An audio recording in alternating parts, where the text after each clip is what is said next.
Estimados amigos, sean bienvenidos a este nuevo video en torno a las referencias bibliográficas. Trabajaremos el día de hoy las normas APA. Les recordarles que estamos en un conjunto de videos que hablan de la construcción del artículo académico. Muchas gracias por su atención y empecemos. Cuando hablamos de las referencias bibliográficas, nos estamos refiriendo, como dice Liza y otros, a un conjunto de datos que describen en forma precisa y detallada una publicación o parte de ella. Como podemos ver en estas dos imágenes que hemos extraído de algunas investigaciones, en cada una de ellas se puede observar una lista de datos que nos van a ayudar a identificar dónde está la fuente. Así, Galán, Rodas y Eguavil nos dicen que es un conjunto mínimo de datos que permite la identificación de una publicación o de una parte de la misma. Existen tantos tipos de referencias bibliográficas como fuentes de información hay. Podemos tener artículos de revistas, artículos electrónicos, libros, secciones, capítulos de libros, tesis y demás. Y cada uno de los datos de estos documentos los vamos a colocar en las referencias bibliográficas que suelen ubicarse al final del texto. Ahora, si nos preguntamos ¿por qué utilizamos referencias bibliográficas? Diremos en primer lugar que nos ayudan a poder reconocer el trabajo de otros autores. Mucha de la investigación que nosotros realizamos utilizamos fuentes, citas de otros textos. Utilizar una referencia bibliográfica significa reconocer, significa decir al lector que el texto que estoy utilizando no es mío, sino de alguien más. Además, significa aumentar información al lector, pues a partir de los datos que encuentre dentro de la referencia, este va a poder acceder a la información, va a poder buscar en detalle de dónde se ha extraído la cita que se está mencionando y así aumentar también el conjunto de datos que éste puede ir indagando o está buscando para su propia investigación. Por último, generan confianza. Esto quiere decir que dan fiabilidad al trabajo que uno está realizando, pues permite la verificación del contenido que uno está colocando dentro de la misma cita. Así, el lector va a poder fiarse de la información que se está dando. ¿Cuántas clases de sistemas normativos de referencia existen? Existen entre los más importantes 3, pero aparte de estos hay muchos más.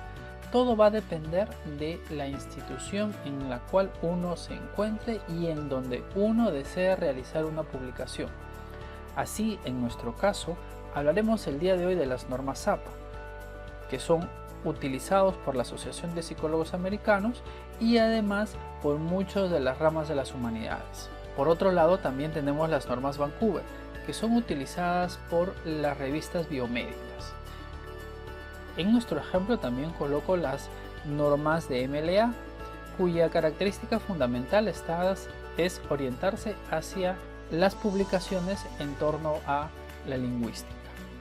Pueden fijarse que cada una de ellas tiene particularidades y suelen diferenciarse principalmente de cómo ordenan y qué aspecto consideran más importante dentro de la misma referencia.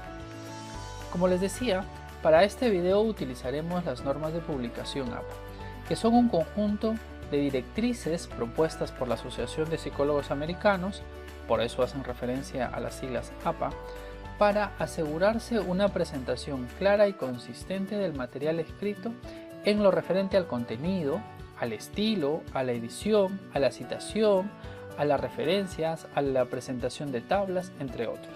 Podemos decir, a partir de lo ya mencionado, que existen dos clases de referencia. Las completas, que son aquellas que se ubican dentro de la referencia bibliográfica al final del documento y en orden alfabético. Estas contienen todos los datos de las fuentes utilizadas y además nos ayudan a poder armar las referencias, las bibliografías al final de los textos. Por otro lado tenemos las referencias bibliográficas abreviadas, que aparecen dentro de los textos que acompañan las citas. Ya no se colocan todos los datos, sino solamente 3. El apellido del autor, el año de publicación y el número de página de donde se encuentra la cita. Sirve fundamentalmente para conocer de dónde se ha extraído la cita. En general podemos decir que la referencia bibliográfica completa puede tener los siguientes datos. Partiendo del hecho que se está leyendo un libro, se buscan principalmente el apellido y la inicial del autor, el año de publicación y el título. Estos tres datos siempre se van a buscar en cualquier fuente. Además, dado que es un libro, uno tiene que percatarse del número de edición, el lugar de publicación y la editorial que publica la fuente. Estos tres datos son conocidos como datos de publicación y van a variar según el tipo de fuente. Cuando hablamos de referencia bibliográfica abreviada, hemos mencionado que son tres datos: el apellido del autor, el año de publicación y el número de páginas en donde se encuentran las. Cuando busquemos identificar los datos dentro de nuestras fuentes, se tiene que buscar dentro de la portada el título del libro, los nombres de los autores y el año de publicación. Como se puede observar, en este cuadro no se menciona el año de publicación, entonces es necesario pasar a la contraportada. En la contraportada, que es la página siguiente de la carátula o de la portada, ahí vamos a ubicar sí el año de publicación, como pueden observar acá. Además, se ubica la ciudad de donde se ha extraído el texto y finalmente también podemos observar la editorial, que en este caso es Editorial Académica Española. Todos esos datos nos van a servir para poder armar la referencia bibliográfica dentro de un libro. Pero ¿qué sucede con una tesis? Si fuese una tesis, hemos de tener en cuenta la carátula. En la carátula tú puedes encontrar el nombre de la universidad donde ha sido sustentada, el título, el nombre del tesista, el año de publicación y el tipo de tesis, especialmente el tipo de tesis. Cuando se trata de una revista de investigación, en la parte superior vamos a encontrar el nombre de la revista, el número y el volumen de la publicación, los títulos. Generalmente los artículos de revistas vienen en castellano y en inglés, la fecha, el nombre del autor del artículo, ¿ya?, entre otros datos que son importantes. Recuerda que si estás extrayendo datos de internet, si este libro se encuentra en la web, si esta tesis y este artículo se encuentra en la web, siempre debemos colocar la URL donde hemos extraído estos datos. Lo importante en las normas APA es que nos dicen cómo ordenamos estos datos. Yo he sacado un conjunto de datos de este libro, de esta tesis y de este artículo y de otras fuentes. ¿Cómo ordenamos esos datos? Eso es lo que nos dice la norma APA. Veamos. Si se tratase de un libro, debemos buscar el apellido o apellidos del autor, el año de publicación, el título, la ciudad. Para el ejemplo que estamos utilizando y para este video, hemos decidido colocar solo la ciudad de publicación. En algunos casos, las editoras en donde uno desea publicar suelen sugerir que no solo sea la ciudad, sino también el país, dado que en algunos países las ciudades pueden tener los mismos nombres, ¿no? Por ejemplo, aquí en Perú existe una ciudad que se llama Trujillo, ahí en España también hay otra ciudad que se llama Trujillo. Entonces, para distinguir las ciudades, algunos editores suelen sugerir que se coloque también el país.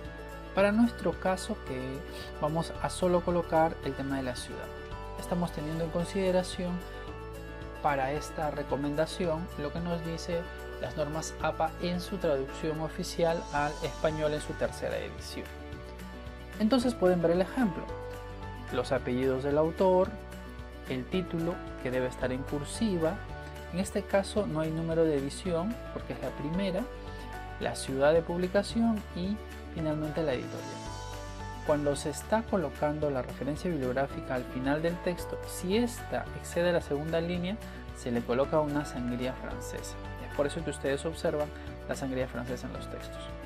Si se trata de un libro que se ha obtenido de internet, cambia solamente los datos de la publicación, es decir, la ciudad y la editorial ya no se consideran y solamente se le agrega la URL donde has sacado la información. Entonces tienes el apellido, la inicial del nombre, el año, el título en cursiva, la expresión recuperado de y la URL. Esta forma recuperado de es la que vas a encontrar en muchos casos. Seguimos en referencias bibliográficas en torno a libros. Si se tratase de un editor, es decir, dentro del texto hay varios autores han escrito algunos capítulos y una tercera persona lo que ha hecho es juntar esos textos y los ha armado en un solo producto, en un solo libro. Cuando se trata de esa forma, lo que se hace es se coloca el apellido del autor, la inicial del nombre y entre paréntesis la expresión ed, justamente significa editor. El año de publicación, el título, la ciudad y la editorial, siempre y cuando se trate de un libro físico. Si fuese un libro virtual, como en el caso anterior, se agrega recuperado de y la URL, sin olvidar el dato de ed, que significa que es un editor.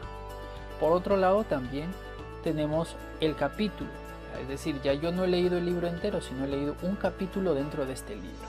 Entonces colocamos el apellido con la inicial del nombre del autor del capítulo, el año de publicación del libro, el título del capítulo, la expresión en es muy importante.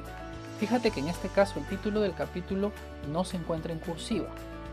Lo que se encuentra en cursiva es el título del libro que estamos leyendo, es decir, el más amplio. Y a continuación, luego de colocar en, se colocan las iniciales de los nombres y a continuación el apellido. Fíjense que cambia.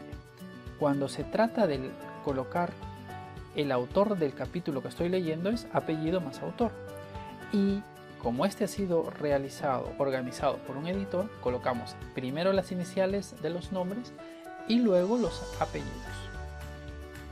Y mantenemos la expresión ed, título del libro, a continuación las páginas en donde se encuentra este capítulo.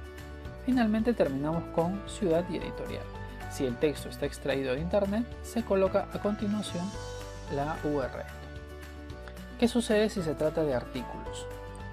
Cuando se trata de un artículo impreso, se colocan los datos del apellido del autor, la inicial del nombre, el año de publicación y el título del artículo. Fíjense que estos tres datos nunca cambian, siempre son los mismos y así empieza.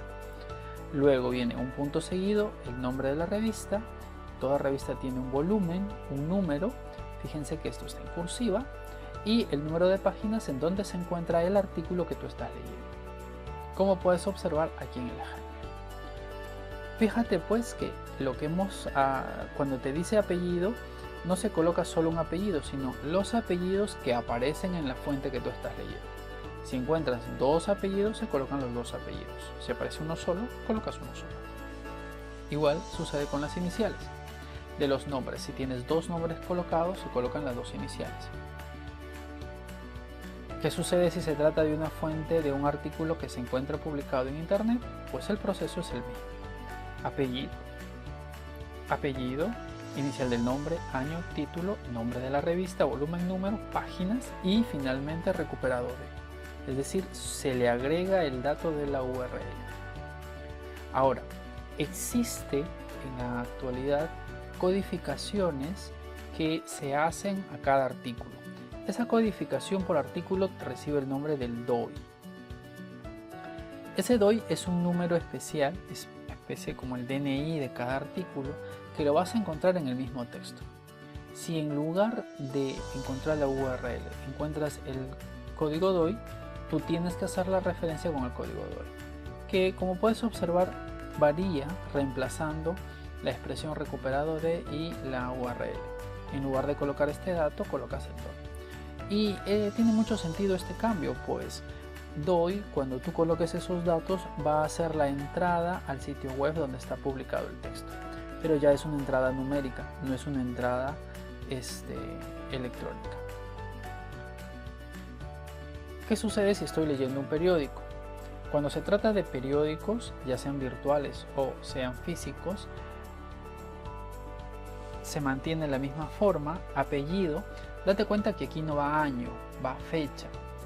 Si va fecha, significa que debemos colocar el mes y el año. Y si es que tuviese día, mucho mejor. Día, mes y año.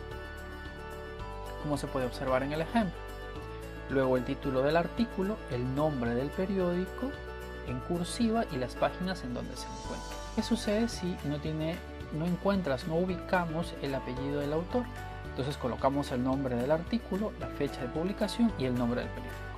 Aquí la cursiva se elimina.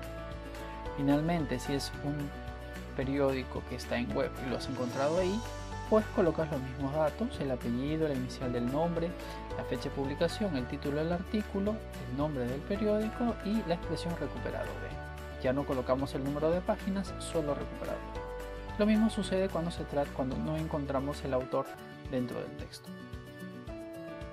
Finalmente, dos clases de fuentes que también podemos acceder y que pueden ser confiables, que son las tesis y los blogs. Cuando se trata de una tesis, se colocan los apellidos, la inicial del nombre, el año de publicación, el título de la tesis, en cursiva como puedes observar, entre paréntesis si se trata de una tesis de qué tipo, si es de pregrado, de maestría o doctorado, eso lo vas a observar en la misma tesis. El nombre de la institución, es decir, la universidad en donde se ha publicado esta tesis, y finalmente el lugar. Date cuenta que no aparecen los dos puntos, se coloca la coma. Ojo, si es una tesis que hemos descargado de internet, se colocan todos los datos y a continuación se agrega la expresión recuperado de y la URL. Y eso sería todo el proceso para armar las referencias de una tesis. En el caso de un blog, se coloca el apellido del autor del blog, la fecha de publicación, siempre son importantes estos datos, el título del posteo, entre corchetes, la expresión mensaje de un blog y finalmente la URL donde se ha extraído con la expresión recuperado. Es importante colocar siempre que se trata de un mensaje de un blog para que el lector tenga en cuenta de dónde proviene la información. Uno de los problemas que solemos tener cuando hacemos las referencias bibliográficas sucede cuando no tenemos en cuenta el número de autores. Cuando se trata de un autor, ya lo hemos visto, no hay problema. Apellido, año, título, tal cual aparecen todos. Pero ¿qué sucede si es una tesis, por ejemplo, que se ha hecho entre 2 o 3 personas? ¿O qué sucede si es un artículo académico que se ha hecho entre 10 investigadores? En las revistas de medicina suelen aparecer estos datos, dado que el proceso de investigación no es individual, sino es colectivo. Cuando se trata de estas circunstancias en donde tenemos más de un autor, se recomienda lo siguiente. En primer lugar, de 2 a 7 autores se listan todos los autores y el último se escribe I.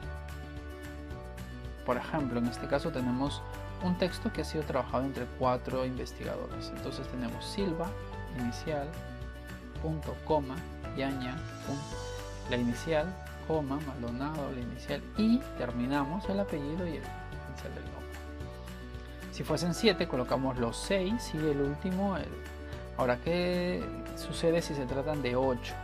Entonces, cuando se trata de 8, se listan los 6 primeros, como se observa acá, se listan los 6 primeros y a continuación se coloca puntos suspensivos y el último autor. El orden de los nombres depende mucho de cómo están ubicados dentro del artículo mismo que uno está leyendo. Esto mismo, la división y la organización de los nombres de 2 a 7 autores y de 8 autores obedece y se cumple para cualquier clase de documento, sea una tesis, sea un libro, sea un artículo, no interesa qué clase de documento es el que se está presentando, se colocan todos los nombres según la pauta. Si fueran hasta 7, se colocan todos, pero si fuesen de 8 a más, se colocan los 6 primeros y puntos suspensivos hasta el último. Algunos detalles finales. Cuando se trata de libros que tienen más de una edición, se coloca luego del título entre paréntesis el número de edición. Pero si solo se trata de una edición o se está leyendo la primera edición, entonces no se coloca ningún número luego del título. Es importante también recordar que cuando se trata de instituciones cuyas siglas son reconocidas, se coloca todo el nombre de la institución y entre paréntesis las siglas. Para las referencias abreviadas solo se coloca las siglas. Se agrega el año y luego el número de página. Finalmente quiero pedirte que nos compartas en tus redes, que nos sigas en el canal y que cualquier duda que tengas, cualquier información que desees, estoy llano a apoyarlos. Déjanos tus comentarios y estaré atendiéndolos a la brevedad posible. Muchas gracias, hasta pronto.